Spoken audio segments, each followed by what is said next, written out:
Good afternoon to everyone and welcome to my channel, and it's me again, ang inyong chismosong kaaldab vlogger. Gusto ko munang magpasalamat sa inyong lahat sa mga walang sawa na tumatangkilik, nanonood, sumusuport at sumusubaybay ng mga content ko here on my YouTube channel. So wag ninyong babaktawan o lalaktawan tong ating content ngayong araw. I'm sure na hindi ninyo pagsisisihan na pinanood nyo ito mula umpisa hanggang hulihan. And syempre, wag na wag kayong mag-i-skip ng segment, okay? Buuin nyo to start to finish, and don't forget to share this video. And eto na, dumako na tayo sa ating main topic for today's video. Ano ba yan? It's going down nga naman ang ratings ng Itbulaga.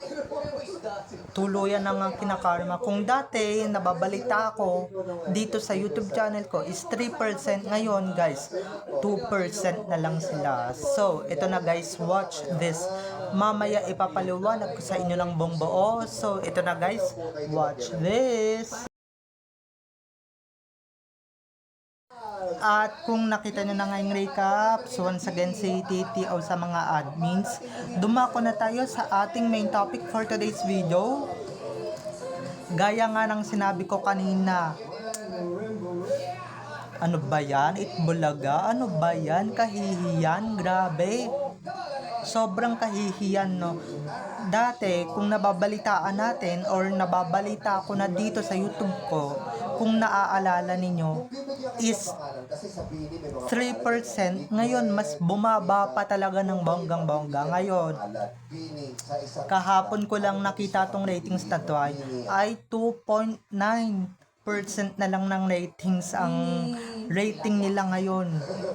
Ewan ko ba kung karma tong nangyayari sa kanila. Baka siguro karma nga yung nangyayari sa kanila, no? Pero ito lang ang sasabihin ko, kahit anong gawin ninyo, kahit it's either tunay na may Mendoza pa yung nandyan, baliwala na rin yan talaga. Kung nandiyan din naman kayong tatlong lolong laos, di ba kung tutuusin nga, hello, mas maganda pa Showtime. Kahit na hindi nanonood yung ibang ka-ADN natin sa Showtime, mas maganda pa rin ang Showtime, okay? Dahil yung Showtime mas nakakatulong pa talaga sa milyon-milyon na nating kababayan kaysa dito sa Itbulaga. Baka din siguro, 'di ba? Ang dami din naman talagang issue ng Itbulaga. Lahat ng mga host may issue, may kanya-kanyang issue na lumalabas na ngayon. Baka siguro isa 'yun sa mga nakaapekto. Pero 'di ba, kahit naman hindi magsalita si Papo Anjo sa mga isyung ganon, wala na talagang manonood dyan. Kayo ba naman alisin ninyo yung aldab na dahilan kung ba't kami nanonood. Ako nga, 'di ba? Dati Showtime ako, I admit it, Showtime ako before. Pero nung 2015 talaga bumalik ako sa Itbulaga para lang dyan sa Aldab. Tapos ngayon, 'di ba, ilang taon lang nakalipas, 'di ba? After pandemic, 2023 yata yun or 2022. Di ko na alam kung kailan sila umalis dito sa GMA, no? Pero 'di ba, after nun pinaghiwalay na nila yung Aldab.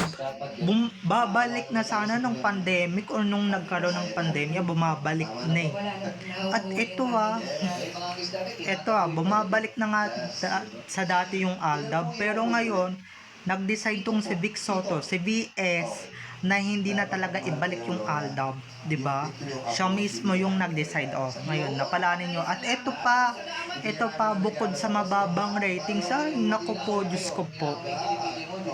Wala na yata yung mga major sponsors nila gaya ng Pure Gold, Hanabishi, Coca-Cola. Paano? Nasa Showtime na, 'di ba? Kaya lang, sasabihin ko sa inyo, lahat ng mga brands or lahat ng mga big companies or major sponsors ninyo, bumalik lang nung pandemya dahil nakita nila ulit na magkasama yung Aldab. Pero nung hindi nyo na pinagsasama yung Aldab, di nyo na binabalik sa dati, pasensyahan, di ba? Bumalik agad-agad sa normal. Okay? Kahit nasabihin ninyong nandoon pa si Maine, nandoon pa si Maine, or it's either gumawa kayo ng isang katutak na kamukha ni Maine, wala na yan. Talo na yan, di ba? Ako na mismo yung nagsasabi sa inyo. Talo na yang si Clowny, or talo na yang Itbulaga na yan. Ewan ko ba kung karma ba talaga yung mararamdaman nila, no? Or may nararamdaman ba sila? Siguro naman, di ba? Nagbabasa sila sa social media at hindi sila bulag at hindi sila tanga sa katotohanan na talagang bumababa na yung ratings nila, pero tanggap naman talaga nila yan, pero 'di ba, artista sila, kailangan nilang magpanggap na kunwari happy kunwari masaya, kunwari ganito, kunwari ganyan, 'di ba? Kunwari enjoy lang, 'di ba? Kunwari hindi na apektuhan, pero sa totoo lang malaki talaga ang apekto or epekto talaga sa Itbulaga, 'di ba? Wala na ring effect yung pagpapatawa ninyo, kasi ito lang naman na bukod sa winalang hiya yung Aldab, 'di ba, na karapat dapat talagang bumaba talaga yung ratings niyo. Sawa na kasi yung mga tao sa inyo, 'di ba? TVJ, Jowa Pau, 'di ba, si Ryan, si Riza. Sawa na, 'di ba? Nasaan yung bida next ninyo? Nandiyan, pero wala naman. Tapos may collab team kayo, wala, 'di ba? May collab team din yung bida next ninyo. Nga, hindi rin sumikat, 'di ba?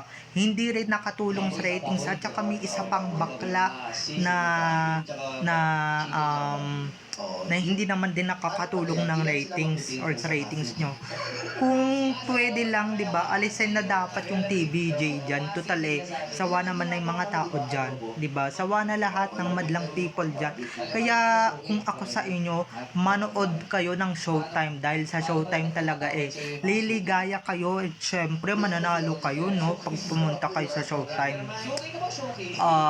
Hindi kagaya dun sa Itbulaga, 'di ba, na ewan ko bang kung may pinapamigay pa. Pero guys, ito lang ang napapansin ko, sila lang sila lang naman yung lakas loob na lumalabas or lumabas sa bansa or pumupunta sa abroad para lang maghakot ng viewers or para masabing lumalabas sila, 'di ba? Yung Showtime hindi nila kailangan yan, dahil Showtime mismo sa kanila lahat nakatutok. Eto nga, 'di ba, nung may sinugod bahay nga sila noon, sa nakatutok yung TV sa Showtime, 'di ba, imbis na dun sa kanila, naggalit pa yung butas-butas ang mukhang si Jose Manalo, 'di ba, dun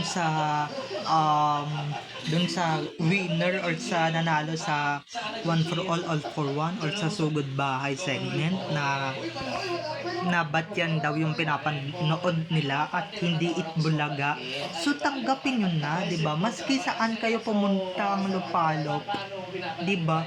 Iba yung pinapanood ng taong bayan. Syempre, manonood lang naman yung mga yan. Pagka sinupalpalan mo ng pera, agad-agad yung mga yan 'di ba?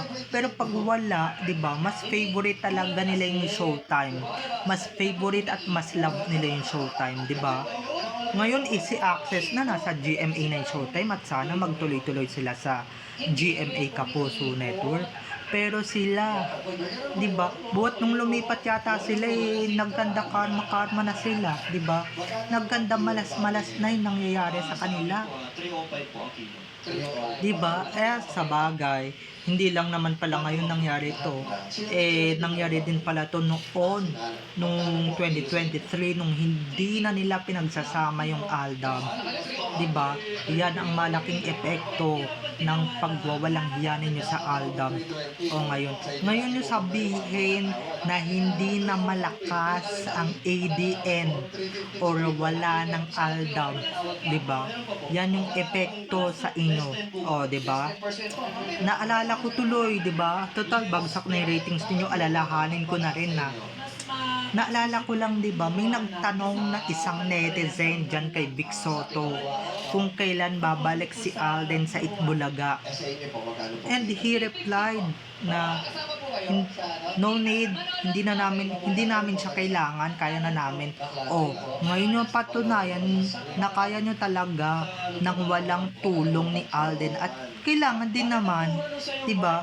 Dapat siguraduhin ninyong kaya nyo rin nang wala yung asawa niya, 'di ba? Kaso hindi nila kayang mawala si Maine Mendoza, 'di ba?